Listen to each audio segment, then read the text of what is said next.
Quando a gente estuda direitos humanos, muitas questões nos surgem, algumas com certa complexidade, outras nem tanto. E é exatamente a respeito disso que nós vamos tratar aqui, questões relativas a esse tema.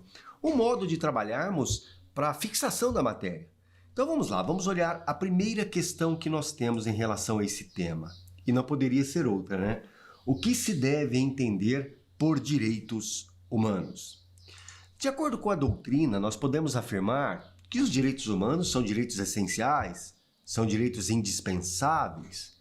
Então, afirmaríamos que os direitos humanos constituem o conjunto de direitos que é indispensável, que é essencial, para que a pessoa tenha uma vida pautada pela dignidade, pautada pela igualdade, pautada pela liberdade. Há certas características em relação a esse conceito. É indispensável os direitos humanos? É essencial? Então, nós vamos aqui afirmar que esse conjunto de direitos, cuja característica, uma delas, ou duas delas, né, dentre várias, a essencialidade, a indispensabilidade, constitui necessário para que a pessoa tenha uma vida pautada pela dignidade, pautada pela liberdade e pautada pela igualdade. Mas quando surge aquela distinção entre direitos humanos, direitos fundamentais, direitos do homem, analisando essa terminologia, a gente pode dizer que os direitos humanos constituem sim aqueles direitos que são indispensáveis, que são essenciais e que estão positivados na ordem jurídica internacional. Portanto, estão positivados e têm eficácia internacional. Esses são os direitos humanos. Vamos dar uma olhada no quadro para a gente perceber o que nós temos como conceito. Olha aqui, conceito de direitos humanos, o conjunto de direitos considerável indispensável para uma vida humana pautada pela dignidade, pela liberdade e pela igualdade. São direitos essenciais, são direitos indispensáveis. Então trouxemos o conceito doutrinário de direitos humanos. Surge uma outra pergunta que eu vou colocar no quadro para a gente. Vamos olhar lá qual é essa indagação que surge nesse momento. Vamos olhar ali. O que são os direitos fundamentais? Podemos dizer, olhando e observando aquelas três terminologias: direitos do homem, direitos humanos e direitos fundamentais. Direitos fundamentais constituem os direitos essenciais, os direitos indispensáveis, que estão positivados na ordem jurídica interna de um Estado. No nosso caso, nós temos direitos fundamentais destacados no texto constitucional, nós temos direitos fundamentais em tratados dos quais o Brasil vem a ser signatário. Então podemos dizer que os direitos fundamentais são aqueles direitos indispensáveis, essenciais, para que haja uma vida pautada pela dignidade, pela igualdade, pela liberdade e que estão positivados, né, e com eficácia na ordem jurídica interna. Então, se eu fizer uma comparação entre direitos humanos e direitos fundamentais, poderíamos dizer que a distinção é sobre a aplicabilidade, o ambiente eficacial. Direitos humanos estão positivados e com eficácia externa, com eficácia internacional. Direitos fundamentais estão positivados e têm eficácia interna, naquele ambiente onde foram editados por determinado Estado. Vamos lá, nós temos uma outra questão, vamos observar essa outra questão. Quando se diz que a historicidade é uma das características dos direitos humanos, o que se pretende afirmar? Então vamos aqui analisar esse aspecto. Olha, quando a gente fala que eu tenho direito à liberdade, liberdade de expressão, liberdade de manifestação, eu pergunto a você, foi sempre assim? Nós sempre tivemos essa liberdade ampla que nós temos? E aí estou falando da liberdade que nós temos nos estados onde há o constitucionalismo contemporâneo, onde eu tenho o constitucionalismo preservando direitos e garantias fundamentais, preservando a liberdade de expressão. Essa liberdade, ela sempre existiu da maneira que ela está hoje estatuída, da maneira que ela existe? Não, de modo algum. Os direitos humanos, como os direitos fundamentais, surgem em decorrência de uma evolução histórica. Surgem, evidentemente, diante de muita luta, muito suor, muito embate. Então, os direitos humanos, eles têm como características a historicidade, uma das características, o que significa que eles surgem e evoluem. Na verdade, eu posso dizer que hoje eu tenho certos direitos que são tidos como direitos humanos, outros não o são, mas que poderão eventualmente, noutro momento, serem considerados direitos humanos. Então, o que eu quero dizer é, a historicidade é uma característica dos direitos humanos, denotando, indicando que eles decorrem para serem reconhecidos de evolução histórica. Então, eu posso dizer que os direitos humanos, eles são reconhecidos, eles se estabeleceram. De que maneira? Levando em conta embates de natureza social, cultural. Então, tem um aspecto histórico bastante relevante. Daí você vai se recordar daquela distinção ou daquela classificação entre direitos humanos de primeira dimensão, segunda dimensão, terceira dimensão. Lembra? Exatamente essa classificação leva em conta esse aspecto histórico. Então, a historicidade nos permite afirmar que os direitos humanos são reconhecidos e estabelecidos, levando em conta o aspecto histórico, levando em conta a evolução histórica. Vejamos lá uma outra questão que nós temos a respeito desse tema, questão também bastante interessante. Vamos olhar ali, olha. O que significa afirmarmos que vou retomar essa questão toda. O que significa a universalidade dos direitos humanos? Ora, todos são titulares de direitos humanos, independentemente da raça, independentemente da nacionalidade, independentemente do credo. Os direitos humanos são universais, portanto, todos são titulares de direitos humanos. É exatamente aí que eu encontro a universalidade. Agora, olha que interessante. E esse tema nós vamos analisar um pouco mais adiante. Olha que interessante. Se eu afirmo que os direitos humanos têm eficácia internacional, que eles são positivados, têm eficácia global, posso dizer, podemos afirmar que esses direitos humanos eles irão produzir efeito em certos locais cujos costumes são diferentes. Então, surge um tema bastante interessante na doutrina que é o particularismo ou o relativismo. Eu afirmo que direitos humanos constituem o conjunto de direitos que permite uma vida pautada pela dignidade, pela liberdade, pela igualdade.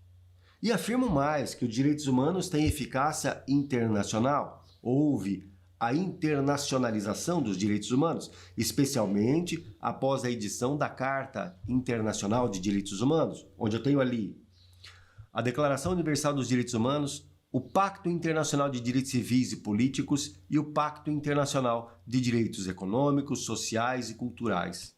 Então, eu posso afirmar que eu tenho um conjunto normativo que se aplica de maneira universal, internacionalização dos direitos humanos. Entretanto, eu tenho as particularidades de cada cultura, de cada estado, de cada local. E é exatamente aí que surge a teoria do relativismo dos direitos humanos. É exatamente neste ponto.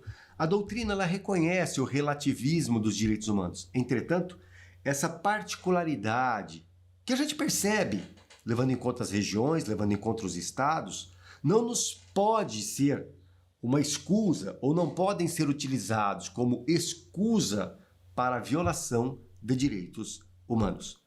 E levando em conta exatamente esse particularismo, esse relativismo, é que surgem os sistemas regionais de proteção de direitos humanos, onde eu tenho, por exemplo, em relação a nós, em relação a quem se encontra aqui englobado pela Organização dos Estados Americanos, no nosso caso a OEA, nós vamos encontrar a Convenção Americana de Direitos Humanos, o Pacto de São José da Costa Rica, temos o Pacto de San Salvador. Então, a gente percebe que esse sistema regional de proteção aos direitos humanos aproxima aquela comunidade com sua cultura, com suas peculiaridades, de modo que se permita, aproximando essa comunidade daquilo que é estatuído em âmbito internacional, a proteção dos direitos humanos daqueles que ali vivem, daqueles que ali estão. Levando em conta, obviamente, essas particularidades. Mas ressalto, o relativismo não nos permite afirmar que as características locais constituem escusa para que haja violação dos direitos humanos. Então, o que significa a universalidade? Significa que todos são titulares dos direitos humanos, independentemente da raça, do credo, da nacionalidade, da cor, independentemente de qualquer característica específica. Tá certo?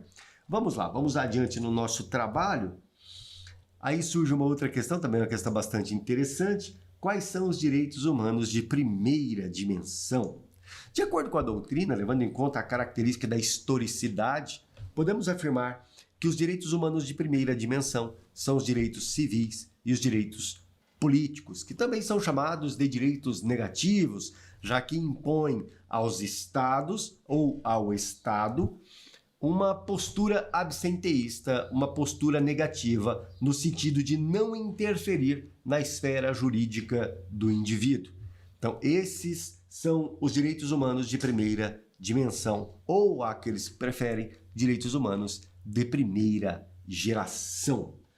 E os direitos humanos de primeira dimensão, de primeira geração, no nosso caso, estão estabelecidos, no nosso caso, quando digo nosso caso, estamos falando exatamente porque nós aderimos à Convenção Americana dos Direitos Humanos, nós podemos afirmar que esses direitos civis e políticos estão estampados no Pacto de São José da Costa Rica. Já os direitos sociais, os direitos econômicos, os direitos culturais estão estampados no Pacto de San Salvador, que é um pacto adicional. E compõe, sim, esses dois instrumentos normativos compõem o sistema regional de proteção dos direitos humanos, e levando em conta os estados que estão inseridos na OEA, na Organização dos Estados Americanos. Agora, essa questão que nós temos aqui, ela já foi até respondida. Olha, o que significa universalismo em contraposição ao particularismo ou relativismo?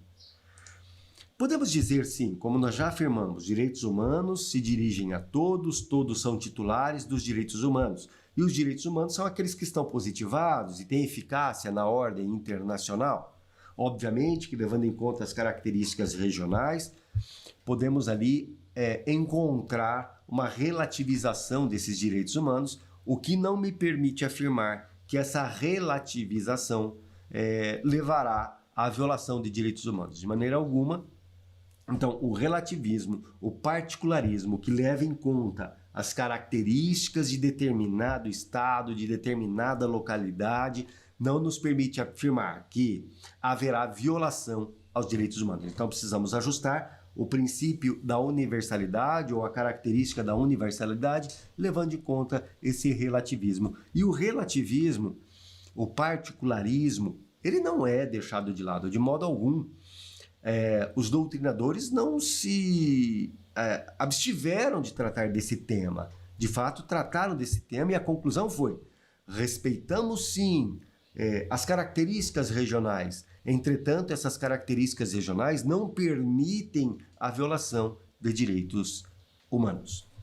Então, questão que nós já havíamos aqui comentado, né, a respeito desse relativismo. Vamos a outra. Quais são os instrumentos normativos mais importantes no sistema global de proteção aos direitos humanos? Quando a gente fala do sistema global, a gente vai nós iremos nos deparar com um primeiro elemento normativo, que é a Declaração Universal dos Direitos Humanos. Então, esse é o primeiro elemento normativo. Entretanto, essa Declaração Universal dos Direitos Humanos, ela surge não como com duas características. Não há essas duas características, que é a vinculação e a obrigatoriedade. Então, os estados não estão vinculados, os estados não são obrigados a obedecer à Declaração Universal de Direitos Humanos. Então, a partir de um dado momento, houve a necessidade de trazer essas duas características da Declaração de Direitos Humanos, que é vinculação e obrigatoriedade, trazendo uma conotação de juridicidade a essa declaração. Daí houve a edição da Carta Internacional de Direitos Humanos, e essa carta ela é composta de 3 elementos normativos. Primeiro, Declaração Universal dos Direitos Humanos. Segundo, os outros dois, que são 2 tratados. Tratado Internacional de Direito Civil e Político e Tratado Internacional de Direitos Econômicos, Sociais e Culturais. E são esses os 3 elementos normativos mais importantes, instrumentos normativos mais importantes do sistema global de proteção dos direitos humanos. Declaração Universal dos Direitos Humanos, Pacto Internacional de Direitos Civis e Políticos e o Pacto Internacional de Direitos Econômicos, Sociais e Culturais. Vamos dar uma olhada na tela, que eu tenho uma ilustração a respeito disso. Vamos olhar ali. Então vamos lá, Sistema Global de Proteção, aspectos normativos. Nós tínhamos a Declaração Universal de Direitos Humanos, que não tinha caráter vinculativo. Houve então a edição da Carta Internacional dos Direitos Humanos, o que inaugura o Sistema Global de Proteção. Essa Carta Internacional era composta de Declaração Universal dos Direitos Humanos e de tratados que foram editados em 1966. E quais são esses tratados? O primeiro, o Pacto Internacional de Direitos Civis e Políticos, e segundo, o Pacto Internacional dos Direitos Econômicos, Sociais e Culturais. Portanto, estes são os elementos normativos mais importantes que nós temos na proteção em âmbito global dos direitos humanos. Vamos olhar ali uma outra questão que nos surge. O Pacto de São José da Costa Rica trata de maneira detalhada sobre direitos econômicos? Não. O Pacto de São José da Costa Rica, ele não trata de forma detalhada a respeito de direitos econômicos, sociais e culturais. Na verdade, a Convenção Americana de Direitos Humanos, que é o Pacto de São José da Costa Rica, ela nos traz de forma detalhada os direitos civis e políticos, que são os de primeira geração. Portanto, ela não me traz ali em seu bojo, de forma detalhada, direitos econômicos, direitos sociais, direitos culturais. Esses direitos econômicos, sociais e culturais passam a ser protegidos de forma expressa por meio da Convenção Americana de Direitos Humanos, levando em conta um pacto adicional, que é o Pacto de San Salvador. Então eu posso dizer que o Pacto de San Salvador, sim, traz de forma expressa os direitos econômicos, sociais e culturais. E esses 2 elementos normativos, quais? O Pacto de São José da Costa Rica e o Pacto de São Salvador, eles são 2 elementos normativos importantes e que constituem os instrumentos mais importantes para a proteção dos direitos humanos em âmbito americano, levando em conta os estados que compõem a OEA, tá certo? Organização dos Estados Americanos. Portanto, no sistema regional interamericano, eu posso dizer que os 2 instrumentos normativos mais importantes são Convenção Americana de Direitos Humanos, que é o Pacto de São José da Costa Rica, que trata de direitos civis e políticos, e o Pacto Adicional, que é o Pacto de San Salvador, que aí sim vem tratar acerca de direitos econômicos, sociais e culturais. Então, respondendo à nossa questão, o Pacto de São José da Costa Rica não trata de forma detalhada a respeito de direitos econômicos. E aí eu vou colocar uma ilustração aqui no nosso quadro. O sistema interamericano é composto de instrumentos normativos, quais? Primeiro deles, Pacto de São José da Costa Rica, que prevê direitos civis e políticos, e o Pacto Adicional de São Salvador, que prevê direitos econômicos, sociais e culturais. E aqui, somente a título ilustrativo, nós vamos encontrar na Convenção Americana de Direitos Humanos 2 órgãos de proteção que são objeto de questionamento constantemente, que é a Comissão Interamericana de Direitos Humanos e a Corte Interamericana de Direitos Humanos. Então nós temos ali esses elementos normativos. Vamos observar uma questão também bastante importante. Qualquer pessoa poderá apresentar denúncia de violação a direitos humanos à Comissão Interamericana. Ora, acabamos de afirmar que órgãos de proteção que nós temos no sistema regional interamericano, nós temos primeiro a Comissão Interamericana de Proteção de Direitos Humanos e a Corte Interamericana de Direitos Humanos. A Comissão Interamericana, ela pode receber sim petições de quem? De qualquer pessoa, de um grupo de pessoas, de entidades não governamentais, de estados que compõem e aderiram à Convenção Americana de Direitos Humanos. Portanto, ela pode receber essas petições. Em relação à Corte Interamericana, a história muda um pouco. Por quê? A Corte Interamericana, levando em conta o aspecto contencioso, não no aspecto consultivo, mas sim na resolução de conflitos, a Corte Interamericana, ela só pode ser provocada por estados que aderiram à Convenção Americana de Direitos Humanos e, preste atenção, pela própria Comissão Interamericana. Então, enquanto a Comissão Interamericana pode ser provocada por qualquer pessoa, a Corte Interamericana só pode ser provocada por estados que aderiram à Convenção Americana de Direitos Humanos e pela Comissão Interamericana de Proteção a Direitos Humanos. Então, respondendo a nossa questão, vou colocá-la novamente no quadro, qualquer pessoa poderá apresentar denúncia de violação a direitos humanos à Comissão Interamericana? A resposta, sim, é positiva, é isso mesmo. Então, a Comissão Interamericana, que é um colegiado composta de 7 membros, pode receber denúncias e queixas contra Estados-membros. A petição pode ser apresentada por qualquer pessoa, por qualquer grupo de pessoas, por entidades não governamentais e também por estados que componham ou que tenham aderido à convenção.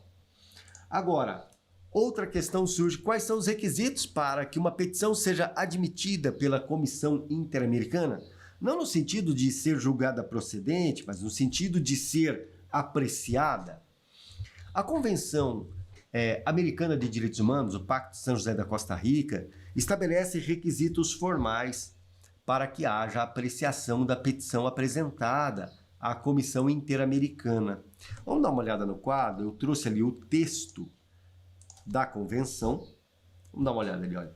Para que uma petição ou comunicação apresentada, de acordo com o artigo 45, 44 e 45, seja admitida, será necessário que hajam sido interpostos e esgotados os recursos da jurisdição interna, que seja apresentada dentro do prazo de 6 meses, que a matéria da petição ou comunicação não esteja pendente de outro processo de solução internacional.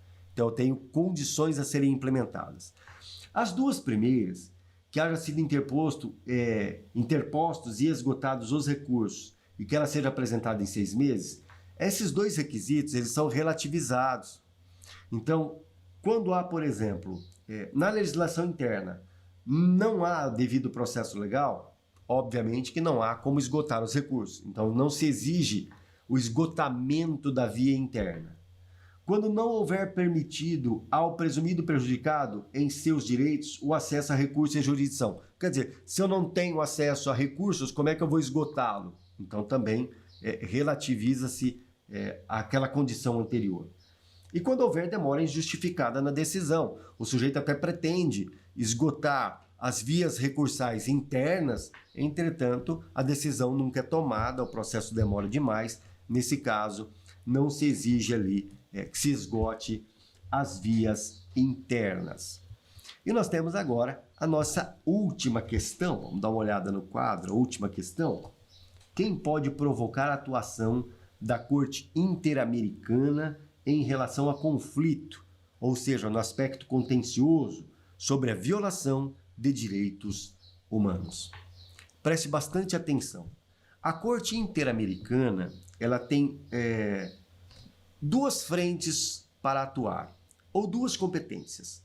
Uma de caráter consultivo e outra de caráter que não é consultivo, que busca solucionar conflitos, que busca enfrentar contendas, aí eu tenho o contencioso. No aspecto consultivo, não há muita limitação no sentido de buscar junto à Corte Interamericana uma solução a respeito de interpretação da própria convenção. Então, até mesmo estados que não aderiram à convenção podem consultar a Corte Interamericana a respeito de interpretação da Convenção Americana de Direitos Humanos, fazer uma consulta. Não há limitação nesse caso, ou grandes limitações. Já no aspecto contencioso, não. Quando se busca enfrentar uma contenda, enfrentar um conflito acerca da violação ou não de direitos humanos, quem é que pode provocar a Corte Interamericana? Somente Estados membros que tenham aderido à Convenção Americana de Direitos Humanos ou a Comissão Interamericana de Proteção de Direitos Humanos. Somente esses dois têm legitimidade para provocar, no aspecto contencioso, a Corte Interamericana de Direitos Humanos. Eu acho que eu coloquei até um quadro ilustrativo a respeito desse tema. É exatamente isso. Deixa eu colocar aqui para você visualizar. Olha, a Corte Interamericana é um órgão jurisdicional, também um colegiado, tem competência consultiva, qualquer membro da OEA pode consultar e tem uma competência contenciosa. Somente os estados que têm aderido à convenção poderão apresentar petição e aí nós vamos colocar também a Comissão Interamericana de Direitos Humanos. Então, eram esses detalhes que a gente tinha a tratar em relação a direitos humanos. Na verdade, tivemos ali diversas questões, buscando ali fazer uma revisão em relação a esse tema, questões discursivas que podem surgir no seu trabalho, tá bom? É isso aí.